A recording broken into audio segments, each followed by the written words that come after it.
আসসালামু আলাইকুম। আজকে আরও একটি নতুন রেসিপিতে সবাইকে স্বাগতম জানাচ্ছি। আমার আজকের রেসিপি হলো শাহী হালিম রান্নার রেসিপি। এই হালিমটি আমি বাজারে কিনতে পাওয়া রেডিমিক্স হালিম যে প্যাকেটগুলো পাওয়া যায় সেই রেডিমিক্স হালিমটাই আমি আজকে রান্না করে দেখাবো। হালিম রান্না করার জন্য প্রথমেই আমি একটি রেডিমিক্স হালিমের প্যাকেট নিয়ে নিয়েছি। রেডিমিক্স হালিম রান্না করার জন্য বাজারে যে কোনো ব্র্যান্ডের হালিম মিক্স কিনে নিলেই হবে। এখানে আমি যে রেডিমিক্স হালিমটি নিয়েছি এখানে 200 গ্রাম পরিমাণ চাল, ডাল, শস্য ইত্যাদি মেশানো আছে। এখন আমি এই প্যাকেটের সম্পূর্ণটাই একটি বাটিতে ঢেলে নিচ্ছি। আর এই শুকনো উপকরণগুলোকে এখন আমি গরম পানি দিয়ে একদম ফুটন্ত গরম পানি দিয়ে ভিজিয়ে রাখবো। ফুটন্ত গরম পানিটা আস্তে আস্তে দিবেন, একসাথে দিতে যাবেন না, তাহলে দলা পেকে যাবে। আমি আস্তে আস্তে করে গরম পানি দিয়ে ডালগুলো ভিজিয়ে নিচ্ছি।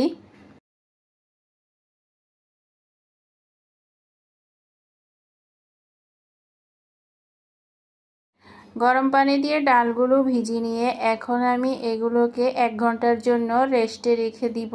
তাতে করে ডালগুলো সুন্দরভাবে সফট হয়ে যাবে। এখন আমি রেডিমিক্স হালিমের সাথে যে মশলাটা দেওয়া হয় সে প্যাকেটটি খুলে নিয়েছি এবং একটি বাটিতে পুরোটুকু ঢেলে নিয়েছি। এখন এখান থেকে আমি 1 টেবিল চামচের মতো সরিয়ে রাখছি। এটি আমার পরে প্রয়োজন হবে, তাই আমি 1 টেবিল চামচের মতো মশলা সরিয়ে রাখছি। আর বাকিগুলো আমি হালিমের মাংস কষাতে ব্যবহার করব। তো হালিম রান্না করার জন্য এখানে আমি আধা কেজি মাংস নিয়ে নিয়েছি। এখানে তেল, হাড় সহ আমি মাংস নিয়েছি এবং মাংসগুলোকে এভাবে ছোট ছোট করে কেটে নিয়েছি। এখন মাংসগুলো রান্না করার জন্য প্যানে আধা কাপ পরিমাণ তেল দিয়ে দিয়েছি। তেল গরম হলে এখানে 2টো বড় পেঁয়াজ কুচি দিয়ে দিচ্ছি এবং ব্রাউন কালার করে ভেজে নিচ্ছি। তো এই তো পেঁয়াজগুলোতে সুন্দর একটি কালার চলে এসেছে। এখন আমি মাংসগুলোকে দিয়ে দিচ্ছি। পেঁয়াজগুলোকে ব্রাউন কালার করে মাংস কষালে একটি সুন্দর ঘ্রাণ আসে, তার জন্য চেষ্টা করবেন পেঁয়াজগুলোকে ব্রাউন কালার করে মাংসটাকে কষানোর। তো আমি মাংসগুলোকে পেঁয়াজের সাথে এভাবে কিছুক্ষণ নেড়েচেড়ে নিচ্ছি। মাংসগুলোকে কিছুক্ষণ নেড়েচেড়ে নেওয়ার পর এখন হালিম মিক্সের সাথে যে মশলাটা থাকে তা আমি দিয়ে দিয়েছি এবং আবারও একটু কষিয়ে নিচ্ছি। এই গুঁড়ো মশলাটায় সব রকমের গুঁড়ো মশলা দেওয়া থাকে, তারপরেও আমি কিছু মশলা এখানে অ্যাড করব যাতে করে হালিমটার টেস্টটা ভালো আসে এবং কালারটা সুন্দর থাকে। তো তার জন্য এখানে আমি 1 চা চামচ রসুন বাটা, 1 চা চামচ আদা বাটা দিয়ে দিয়েছি এবং এগুলোকে ভালোভাবে একটু মাংসের সাথে মিশিয়ে নিচ্ছি।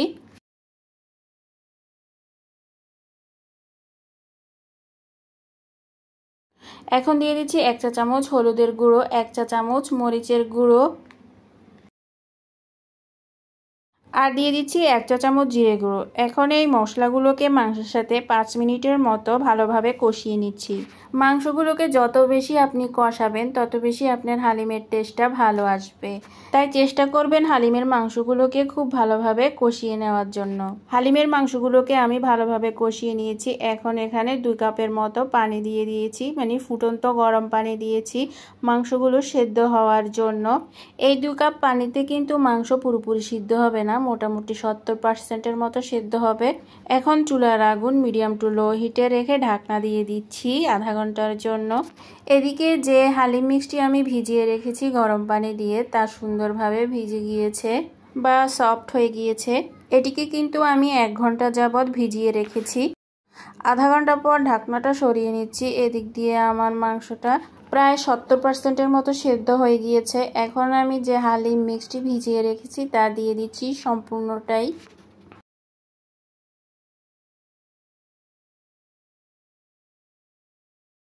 এখন এই মিশ্রণটিকে আমি ভালোভাবে মাংসের সাথে কিছুক্ষণ কষিয়ে নিচ্ছি যতক্ষণ পর্যন্ত না থকথকে হবে।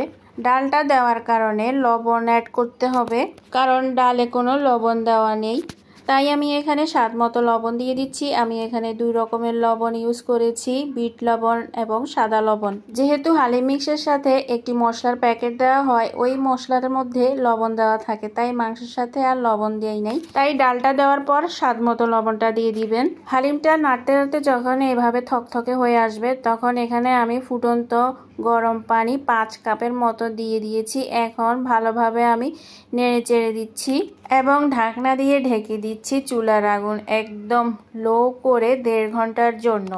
অনেকেই বলতে পারেন হালিম রান্না করার জন্য এত টাইম প্রয়োজন হয় না, কিন্তু আমি বলবো হালিমটা যত বেশি আপনি টাইম নিয়ে রান্না করবেন হালিম তত বেশি মজা হবে বা স্বাদের হবে, বা দোকানের যে হালিমের টেস্ট সম্পূর্ণ ওই হালিমের টেস্টটাই আপনারা পাবেন।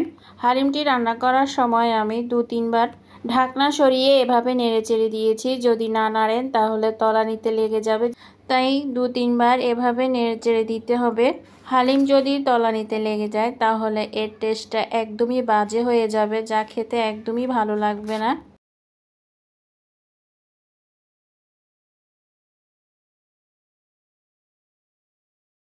1.5 ঘন্টা সময়ের কিছুক্ষণ আগে আমি আবারও ঢাকনাটা সরিয়ে নিচ্ছি। দেখুন হালিমটা কিন্তু অনেকটাই ঘন হয়ে গিয়েছে, হালিম কিন্তু এখনও পুরোপুরি হয়নি।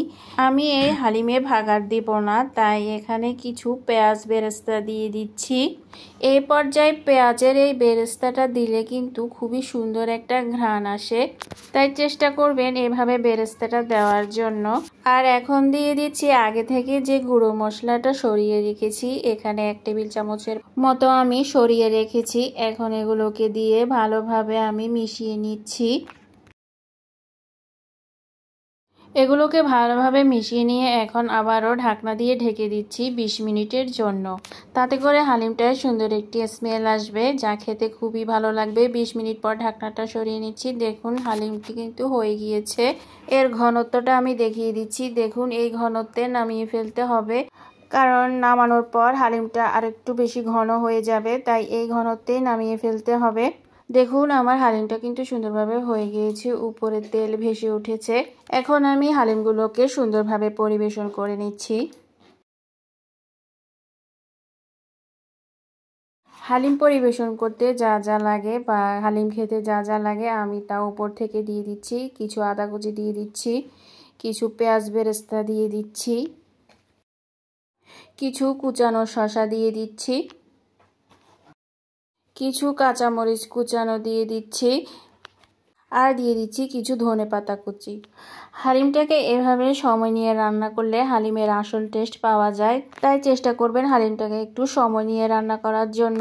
তো প্রিয় ভিউয়ার্স, আমার আজকের রেসিপিটি যদি আপনাদের ভালো লেগে থাকে অবশ্যই লাইক শেয়ার করবেন। আজকের মতো এখানেই বিদায় নিচ্ছি। আল্লাহ হাফেজ।